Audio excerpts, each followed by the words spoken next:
A millionaire real estate mogul walks into Judge Frank Caprio's courtroom wearing a $5,000 designer outfit, and within 60 seconds she makes a statement so insulting, so breathtakingly disrespectful that even seasoned court officers freeze in shock. What happens next isn't just a court ruling, it's a masterclass in why wealth cannot shield you from accountability and why some insults demand absolute justice. Before we reveal the devastating consequences of Victoria Ashford's moment of arrogance, I need you to hit that subscribe button right now because we're racing towards 600,000 subscribers, and this story about respect, consequences, and the justice system defending its dignity will remind you why courtrooms remain the last place where money means nothing and character means everything. If this story makes you believe that judicial respect is non-negotiable, leave a comment below because by the end of this video, you'll understand why Judge Caprio's response became legendary. Here's a question. When did our society forget that some people deserve respect? Not because of their bank account, but because of what they represent. Because what happened to Victoria Ashford proves that contempt of court isn't just a legal term.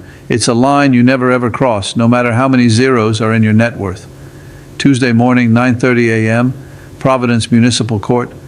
The bailiff whispers urgently to Judge Caprio before the session begins. Your Honor, this defendant has been difficult with court staff, dismissive, condescending. She demanded we reschedule because she had a conference call. The judge nods, understanding that this hearing might require extra patience. The citation reads, Victoria Ashford, age 52, cited for running a red light with aggravating circumstances. The officer's notes mention pedestrian nearly struck.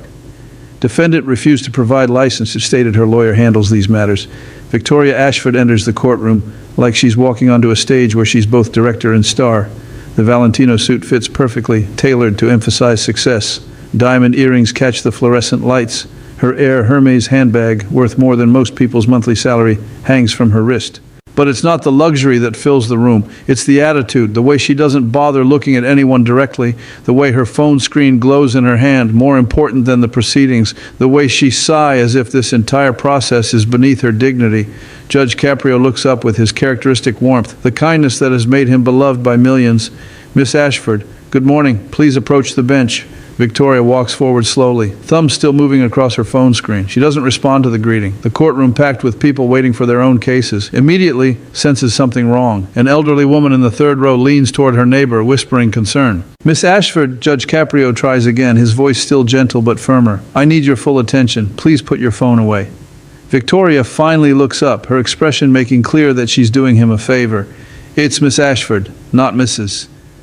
I didn't marry for a name, Your Honor. I built my own empire. The correction comes with an edge, as if the judge has somehow insulted her by assuming marriage to find her success.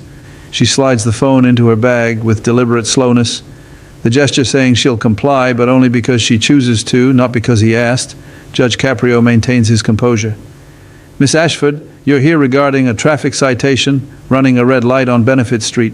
How do you plead? Victoria shifts her weight, one hand on her hip. Look, I'm managing a $12 million commercial deal right now. Can we expedite this? I have actual important matters waiting. The word actual lands like a slap. She's just told a judge in open court that his courtroom isn't important. The gallery reacts immediately. Quiet gasps, heads shaking. A man in a work uniform crosses his arms, his expression hardening. Judge Caprio's tone remains professional, but something shifts in his posture. Miss Ashford, these proceedings are important. They concern public safety and the rule of law. Victoria actually scoffs. A red light. Your Honor, do you know how many jobs I create, how much tax revenue my company generates for this city? I employ over 300 people. My developments have revitalized entire neighborhoods. This citation is beneath me. She says it plainly without embarrassment. In her world, success equals exemption. The courtroom feels smaller. Suddenly, the air thicker. Judge Caprio picks up the file, reviewing it carefully while Victoria checks her watch, a gesture everyone notices. Miss Ashford, the law applies to everyone equally. Your business success doesn't change that. Victoria meets his eyes for the first time and her gaze is cold. With respect, Your Honor, in the real world, everything has a price. I've paid dozens of these tickets. Just tell me the fine and I'll have my assistant handle it. She's just reduced justice to a transaction, the courtroom to a payment window, and Judge Caprio to a cashier, and she has no idea what she's just set in motion. Judge Caprio sets the file down carefully, his movements measured. Miss Ashford, before we discuss fines, let's review the specifics of this violation. The citation indicates you ran a red light on Benefit Street at the intersection of Hope. The time was 3:15 p.m. Does that sound correct? Victoria waves her hand dismissively. If that's what the ticket says, fine. I don't remember every intersection I drive through. I have more important things occupying my mind than traffic signals. The judge continues, his voice steady. The officer's report indicates that when you were pulled over, you refused to provide your driver's license initially. Victoria's perfectly shaped eyebrows rise. I asked why I was being stopped. That's my constitutional right, isn't it? Or does that not apply to people who actually contribute to society? The jab is subtle but unmistakable. Several people in the gallery shift uncomfortably. A woman in business attire shakes her head slowly, embarrassed on Victoria's behalf. Judge Caprio remains calm. You absolutely have the right to ask why you were stopped, but according to Officer Ramirez, you told him, and I'm reading from his report here, that you don't carry your license because your lawyer handles all traffic matters and that his time was being wasted on someone of your stature. Victoria doesn't deny it. Her chin lifts slightly. I may have said something to that effect. I was late for a meeting that had been scheduled for weeks. The officer seemed more interested in flexing his authority than actual public safety. Your Honor, the prosecutor stands. A young woman with a stack of folders. May I approach? Judge Caprio nods. Judge. The prosecutor walks forward and hands him several documents. Your Honor, Miss Ashford's driving record shows 6 prior violations in the past 3 years. All were paid, but she has never appeared in court for any of them. Additionally, this particular violation has aggravating circumstances that weren't initially apparent. Judge Caprio examines the documents, his expression growing more serious. Miss Ashford, these prior violations include 2 speeding tickets, 3 red light violations, and 1 citation for reckless driving. That's a significant pattern. Victoria's voice rises slightly. A pattern of what? Living my life, driving to appointments. Every single one of those tickets was paid immediately. That's how the system works, doesn't it? You give tickets, I pay them, everyone's happy. That's the transaction. No, Miss Ashford, Judge Caprio's voice carries new weight. That is not how the system works. Each violation represents a moment when you endangered yourself and others. These aren't transactions. They're warnings that you've chosen to ignore. Victoria laughs, actually laughs, a short, bitter sound. Warnings. Your Honor, I've been driving for 35 years. I'm an excellent driver. I've never caused an accident. These tickets are just revenue generation, and we both know it. The prosecutor speaks again. Your Honor, regarding the aggravating circumstances, the traffic camera footage shows that Miss Ashford ran the red light in what is designated as a school zone. The timestamp is 3:15 p.m., which is dismissal time for the elementary school on that block. A pedestrian, later identified as an elderly man, had to jump back onto the curb to avoid being struck by Miss Ashford's vehicle. The courtroom erupts and whispers. Judge Caprio raises his hand for silence. Miss Ashford, you ran a red light in a school zone during dismissal time. Victoria's jaw tightens. That school zone is ridiculous. It's only active for 30 minutes twice a day and causes massive traffic delays. And as for the pedestrian, if he was in the crosswalk when my light was red, that means he was jaywalking. Why isn't he getting a ticket? The gasps are louder this time. A mother holding a toddler stares at Victoria with open disbelief. An older gentleman mutters something under his breath. Judge Caprio's expression hardens. Miss Ashford, that man was in a designated crosswalk. He had the right of way. You ran a red light and nearly struck him. Do you understand the seriousness of what could have happened? Victoria crosses her arms. What could have happened didn't happen. I had complete control of my vehicle. The problem is that people don't pay attention. They wander into streets looking at their phones, expecting everyone else to accommodate their carelessness. Why should I be penalized because someone else wasn't careful? Judge Caprio leans forward. Miss Ashford, you ran the red light. You broke the law. The pedestrian did nothing wrong. Victoria's voice turns sharp. Your Honor, let me be frank. This whole proceeding is a waste of time. My time, your time, everyone's time. I'm a busy woman. I run a $40 million company. I make decisions every day that affect hundreds of employees and their families. I contribute more to this city's economy than most people in this courtroom will earn in their lifetimes. So, yes, I ran a red light. Yes, I'll pay the fine. Can we please just process this so I can get back to actual important work? The silence that follows is absolute. Even the court reporter's fingers pause above her keyboard. Victoria has just told an entire courtroom that her work matters more than their time, their safety, their presence, but she's not finished. She looks directly at Judge Caprio, and what she says next will change everything. Victoria's eyes lock onto Judge Caprio with something that looks like pity mixed with contempt. With all due respect, Your Honor, and I mean this genuinely, I don't need a lecture from someone who's never built anything. I create opportunities. I develop properties. I generate wealth and employment. What do? You sit in this box day after day, stamping papers and collecting a government paycheck. You've probably never signed the front of a check in your life, only the back. The courtroom explodes, not with noise, but with the kind of shocked silence that follows a physical blow. The bailiff actually takes a step forward, his hand moving instinctively toward Victoria before he catches himself. The court reporter's mouth falls open. In the gallery, a woman gasps so loudly it echoes. A man in a veteran's cap stands up, his face red with anger. Another person whispers, "She didn't just say that, but she did." Victoria Ashford just told the sitting judge that his life's work means nothing. Judge Frank Caprio's face transforms. The warmth that defines him, the compassion that has made him beloved by millions, vanishes like someone flipped a switch. His eyes, usually gentle and understanding, become hard. His jaw sets. His hands, which had been resting calmly on the bench, now grip its edge. When he speaks, his voice is quiet, but it fills every corner of the courtroom with the weight of absolute authority. "Miss Ashford," each word is measured, controlled. "Did you just tell this court that my service to the law is meaningless?" Victoria doesn't back down. Her success has insulated her for so long that she genuinely doesn't understand the magnitude of her mistake. "I'm saying that you and I operate in different worlds, Your Honor. In my world, results matter. Productivity matters. I can't afford to spend my morning in a courtroom over something that should take 5 minutes to resolve. This isn't personal, it's just reality." Judge Caprio stands. When Judge Frank Caprio stands during a hearing, everyone who knows him understands that something significant is happening.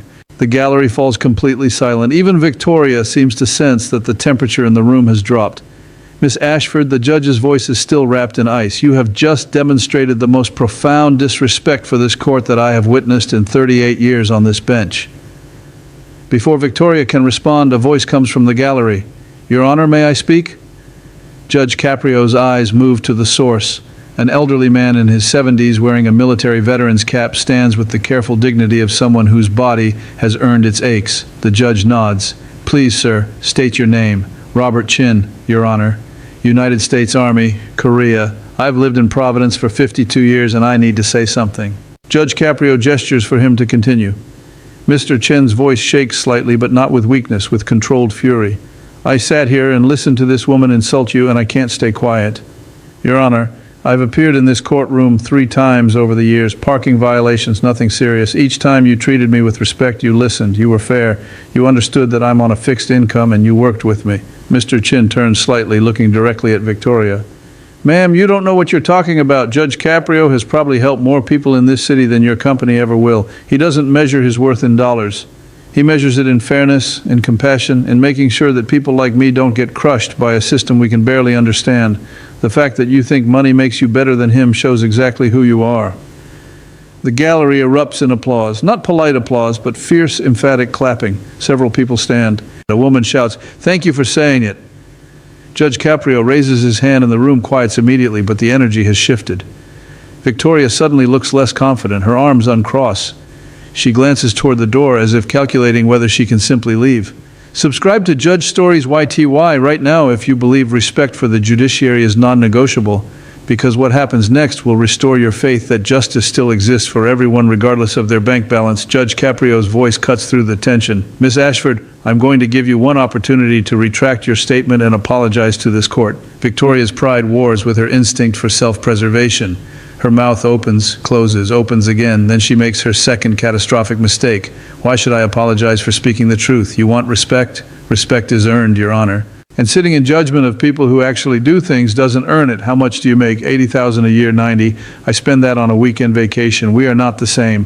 The courtroom erupts again, but this time Judge Caprio doesn't quiet them immediately. He lets the wave of disapproval wash over Victoria. He lets her hear what the community thinks of her words. When he finally raises his hand for silence, his expression has moved beyond anger into something colder and more dangerous. "Determination. Miss Ashford," he says quietly, "you have just made a choice that will define the rest of this hearing. I'm now going to review your case with the thoroughness it deserves. Bailiff, please ensure Miss Ashford remains in this courtroom." We are going to examine exactly who Victoria Ashford is and what she truly represents. The judge sits back down and begins pulling documents from the file. And Victoria Ashford, for the first time in years, realizes that her money might not be enough to save her. Judge Caprio opens the expanded file that the prosecutor has placed before him, his reading glasses perched on his nose as he examines page after page with deliberate care. "Miss Ashford, let's discuss the details of this violation more thoroughly, shall we? The traffic camera footage has been pulled. Bailiff, please display it on the monitor." The screen flickers to life and the courtroom watches as a silver Mercedes speeds through a red light. The timestamp reads 3:15 p.m. The location is clear, Benefit Street at Hope, directly in front of Vartan Gregorian Elementary School. The video plays in real time first. Cars are stopped at the light, children are visible on the sidewalk, backpacks bobbing. A crossing guard in a bright yellow vest stands at the crosswalk, her stop sign raised, the light is clearly red, and Victoria's Mercedes barrels through without even slowing down. An elderly man halfway across the crosswalk jerks backwards so violently he nearly falls. The crossing guard lunges forward, grabbing his arm to steady him while simultaneously throwing her other arm out to stop two children who had started to step off the curb behind him. Judge Caprio's voice is measured but hard. Miss Ashford, that crossing guard is Rebecca Martinez. She's been serving that post for 12 years. The elderly man you nearly struck is 76-year-old Thomas Wu, a retired postal worker.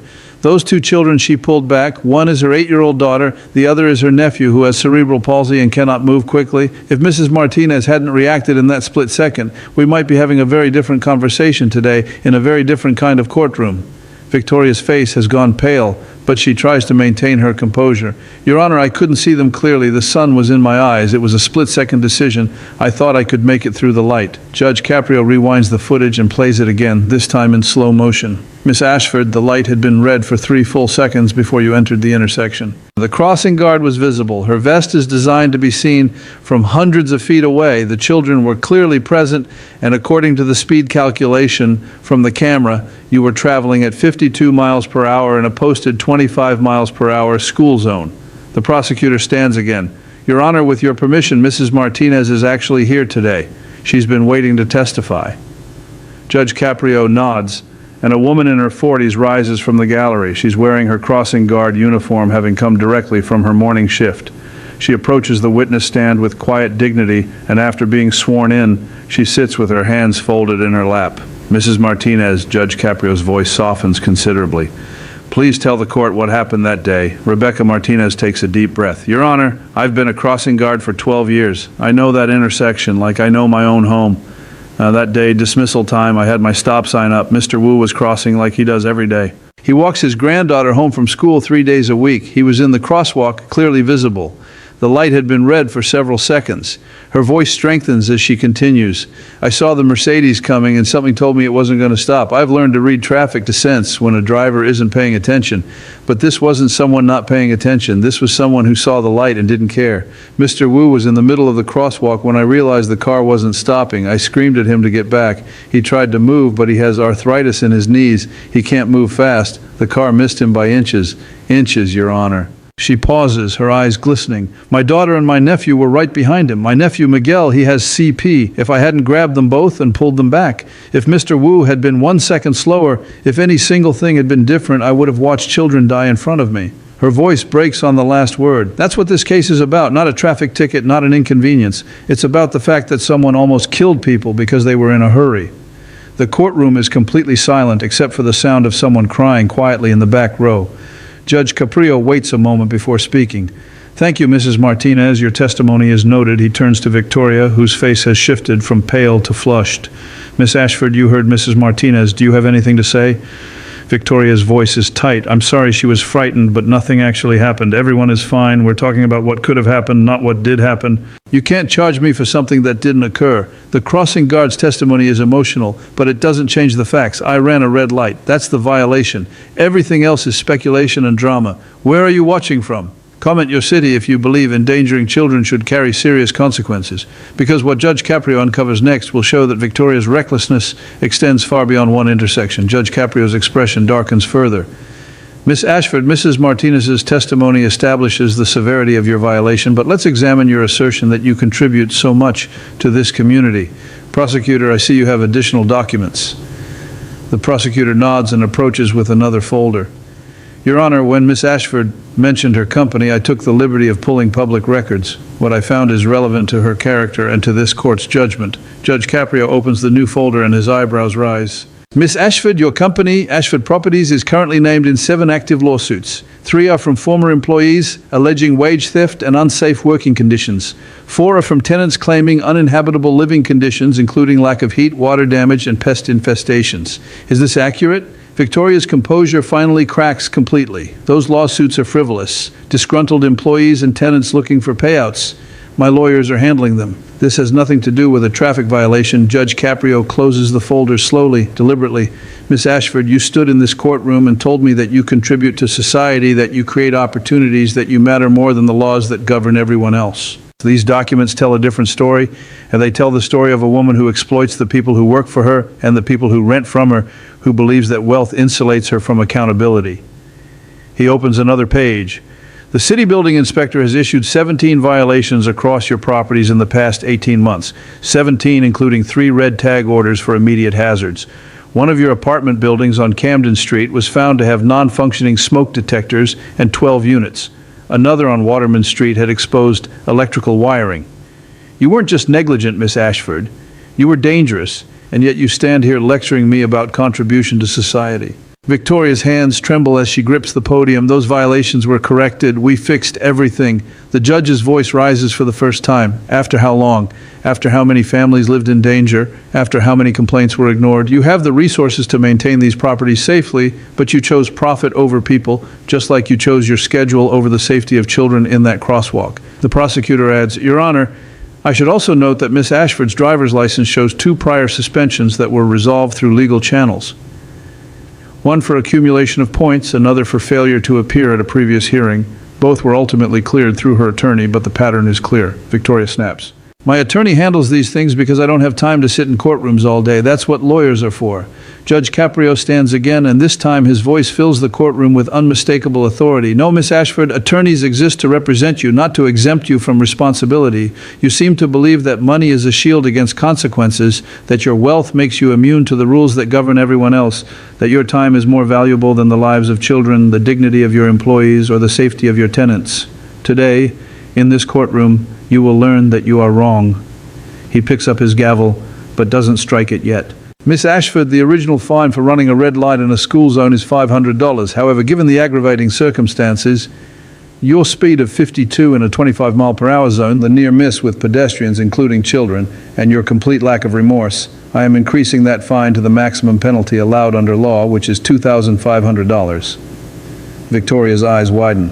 $2,500 for a red light. That's outrageous. I'm not finished, Miss Ashford. The judge's voice cuts through her protest like a blade. Your license is hereby suspended for 6 months. During that time, you will complete an 80-hour community service assignment at Hasbro Children's Hospital, where you will see firsthand what happens to children who aren't as lucky as the ones Mrs. Martinez saved that day. You will also complete a mandatory 40-hour defensive driving course, not online, but in person, where you will sit in a classroom with other drivers and learn what you should have learned decades ago. Furthermore, for your contempt of this court, for your insult to the judicial system, and for your complete disregard for the dignity of these proceedings, I am holding you in contempt of court. That is an additional $1,000 fine. Your total today is $3,500 plus court costs of $450. The judge pauses, letting the numbers sink in. That brings your total to $3,950. Victoria's voice is shrill now, desperate. You can't suspend my license. I need to drive for my business. How am I supposed to get to work? Judge Caprio's response is immediate and cold. The same way millions of people in this city get to work every day, Miss Ashford, public transportation, ride-share services. Perhaps you could even walk occasionally and see the neighborhoods you claim to serve. Your business will survive, your employees will manage, and perhaps in your absence from the driver's seat, the roads will be a little bit safer. But, Your Honor, Victoria tries again, her confidence completely shattered. I'll appeal this. This is excessive. It's punitive. It's not justice. Judge Caprio leans forward, his eyes locked on hers. Justice, Miss Ashford, is exactly what this is. Justice is what happens when someone finally tells you no. When someone finally holds you accountable for treating people as obstacles instead of human beings. You came into this courtroom believing your wealth made you special. You're leaving it understanding that in the eyes of the law you are no different from anyone else, he continues, his voice softening slightly, but losing none of its steel. You ask me what I do, Miss Ashford. I'll tell you. I ensure that for a few hours each day in this room, your bank account means nothing, your properties mean nothing, your self-proclaimed importance means nothing. Here you are simply a citizen who endangered lives and showed contempt for the system that protects us all. Here, you are simply someone who must answer for her choices. That is what I do. And I do it because if we don't, then people like those children at that crosswalk have no protection from people like you. The gavel finally falls, the sound echoing through the absolute silence. Victoria stands frozen, her face a mixture of shock, anger, and something that might finally be the beginning of understanding. The bailiff approaches. Miss Ashford, you'll need to surrender your license to the clerk before you leave today. You are not to operate a motor vehicle for 6 months beginning immediately. Violation of this order will result in criminal charges. As Victoria turns to leave, her expensive heels clicking against the floor, Judge Caprio adds one final statement. Miss Ashford, I hope you use these 6 months wisely. I hope you spend your time at that hospital looking into the faces of injured children and understanding what you almost caused. I hope you spend your hours on the bus or train sitting next to the people whose lives you've never bothered to consider. And I hope that when you appear before me again to show proof of your community service and driving course completion, you come as a different person than the one who walked in here today. Victoria doesn't respond. She walks out of the courtroom with whatever dignity she can salvage, which isn't much. The gallery watches her go, and when the door closes behind her, spontaneous applause erupts. Judge Caprio doesn't stop at this time. He simply nods to Mrs. Martinez, who wipes tears from her eyes, and to Mr. Chin, who salutes him with a trembling hand. Subscribe to Judge Stories YTY if this reminded you that true justice is blind to bank accounts and that courtrooms remain the last place where character counts more than capital. Judge Frank Caprio proved once again that respect cannot be bought, that arrogance has consequences, and that the law exists to protect all of us, especially from those who believe they're above it. This is what happens when entitlement meets absolute justice. This is what happens when someone finally says no to the wealthy and powerful. This is Victoria Ashford's story, and it's a reminder that in Judge Caprio's courtroom and in courtrooms everywhere that still believe in fairness, wealth is no defense against the truth. Hit that like button if you believe our justice system should treat everyone equally. And remember, the next time you're tempted to think rules don't apply to you, there's a courtroom somewhere waiting to teach you otherwise. Compton.